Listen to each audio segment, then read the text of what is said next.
Long, long ago, in a lush and prosperous African kingdom, there lived a cunning and clever tortoise named Jojo.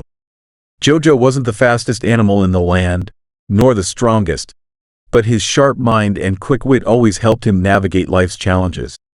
One day, the king of the animals, a mighty lion, announced that he would host a grand feast for all the creatures in the kingdom. It was a feast to celebrate a bountiful harvest and to foster unity among all animals. The king declared that every animal was welcome, but they had to bring a gift for the feast as a token of appreciation. Excited by the news, all the animals began preparing their gifts. The elephant harvested the juiciest fruits from the tallest trees. The antelope brought baskets of wild honey. Even the birds gathered grains and nuts. But Tortoise, with his slow pace and limited strength, had nothing to offer. Still, Tortoise was determined to attend the feast. Surely, he thought, my cleverness will get me there. On the day of the feast, all the animals set off toward the king's palace. It was a long journey across rivers, hills, and forests, and Tortoise knew he would be the slowest of them, so he hatched a plan. He went to his neighbor, a large bird named Cobia, and said, "Friend, you are blessed with wings to carry you far and fast. Would you be so kind as to take me with you to the feast?" Cobia, feeling generous, agreed. "Climb onto my back, and I will take you there." But as they neared the king's palace, Tortoise saw that all the animals were laying their gifts at the palace gates before entering. Suddenly, he realized his predicament. He had no gift.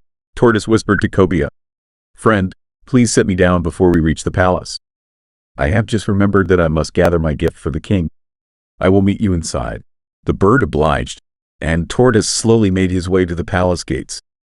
There, he saw all the magnificent gifts the animals had brought: mountains of fruits, honey, grains, and other treasures. Tortoise thought, if I cannot bring my own gift, I will simply claim one of these as mine.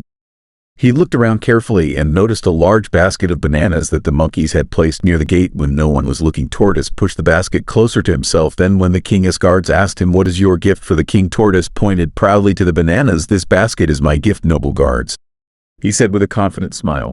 The guards allowed Tortoise to enter the palace, and he joined the feast, enjoying all the delicious food. As the feast went on, the king rose to give a speech. "I thank all of you for your generous gifts," he said. "They have made this feast truly splendid, but I would like to know who brought the large basket of bananas. It is one of the finest gifts we have received." Tortoise puffed up his chest, ready to claim the praise. But before he could speak, the monkeys jumped up angrily. "Those bananas are ours," they shouted. "We brought them for the feast." All the animals turned to Tortoise, who now shrank under their gazes. The king, narrowing his eyes, said, "Tortoise, is this true?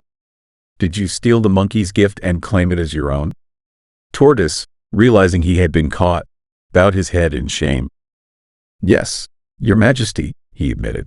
"I was too slow to gather a gift of my own, so I took what wasn't mine. I am sorry for my dishonesty." The king, though wise and fair, was also stern. "Tortoise," he said, "you have disrespected the spirit of this feast by being selfish and deceitful. From this day forward, you will carry a heavy shell on your back as a reminder of the burden of dishonesty. Let it weigh on you so that you never repeat this mistake." With that, the king cast a spell, and Tortoise's back hardened into a heavy shell. Humbled and embarrassed, Tortoise left the feast, vowing to change his ways. Though he could no longer move as swiftly as before, he learned to value hard work and honesty, and he became known as a creature of wisdom and caution.